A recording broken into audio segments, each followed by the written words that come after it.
প্লেনে করে আবার নাকি দিল্লিতে বিধানসভার কোনো প্রতিচ্ছবি উঠে আসতে পারে, তাই কি? দেখুন, আমি আপনার থেকে আমি শুনলাম আর আমি নিউজ মিডিয়াতে দেখলাম।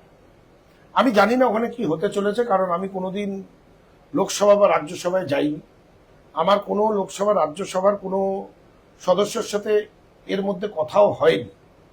কিন্তু যদি এরকম কিছু ঘটে, কারণটা কিন্তু একটাই থাকবে। কারণ সবার জন্য এক। কতটা দুঃখ, কতটা যন্ত্রণা জড়িয়ে রয়েছে। মাত্র কদিন আগেও, 1 মাস আগেও যে পতাকা নিয়ে দৌড়েছেন, আগামী দিনেও দৌড়বেন বলে দাবি করছেন, সেই জায়গায় দাঁড়িয়ে আজকে কার্যত দলের বিরুদ্ধে বিষোদ্গার, একের পর এক বিস্ফোরক বক্তব্য বলছেন। নিজের কষ্ট হচ্ছে না? হালকা লাগছে। দীর্ঘদিন থেকে এটা পুঞ্জীভূত, তো হালকা লাগছে।